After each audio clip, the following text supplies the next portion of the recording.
In this video, I want to talk about how we heal money traumas.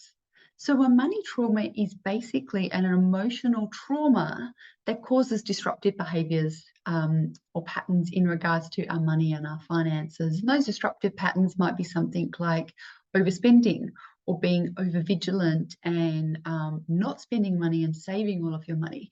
It might take the form of avoidance and just not wanting to deal with your finances at all.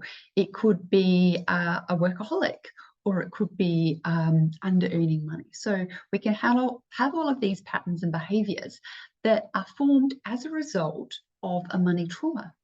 And so when we think of trauma, we think of things quite significant, such as losing a family home and being homeless. It could be mum or dad losing their job and not having any finances, maybe a marriage separation or the loss of a parent causing significant financial hardship. So those traumas we can easily identify. They're kind of like traumas with a capital T.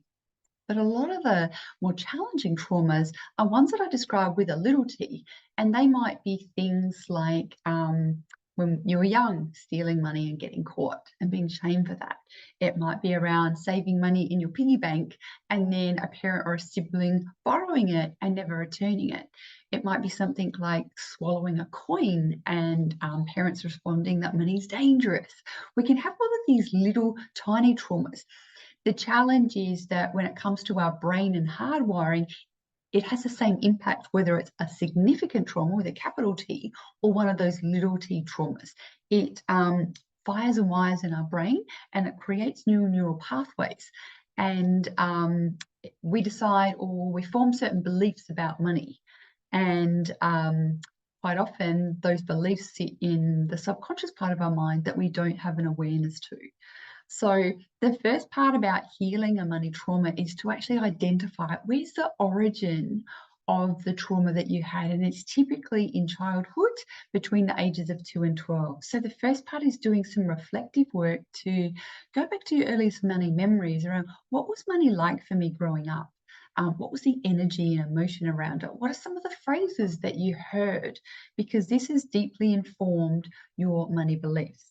So the first part about healing a money trauma is to find the origin of it. Where did that story that you decided about money start? So that's really in our mind. The second part of it is in our body. It's our emotions. What emotions do you commonly experience or feel when it comes to money? Because those emotions, those traumas that you had, there's a chemical signature to it, which is basically our emotions. And sadly, the three most common emotions around our finances is fear, guilt, and shame. I'm not saying that they're yours, but what you want to do is actually uncover what are the three most common emotions that I feel when I think about money or I use money.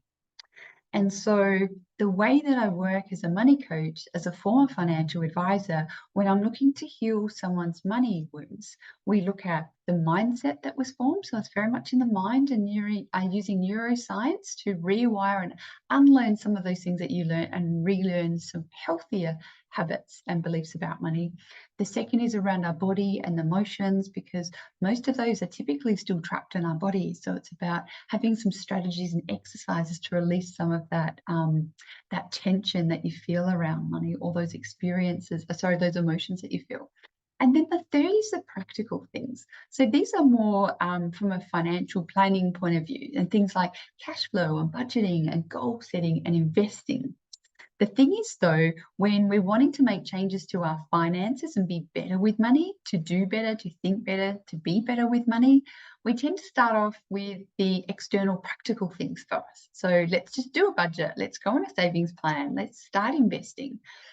The more holistic way of actually approaching and changing some of those patterns and behaviors are going back to the mindset, our body, and then working on the practical elements. And so as a money coach, behavioral money coach, that is what I do. We start off by looking at the mindset, those beliefs that you have formed, and most of those beliefs will be outside your awareness, and take you through some exercises to actually help you uncover what they are, because when you can name it, you can tame it. And then we look at the body. and the emotions and the way that that drives a lot of our patterns and behaviors. So I hope that's given you a couple of clear steps as to how you can heal some of your money traumas.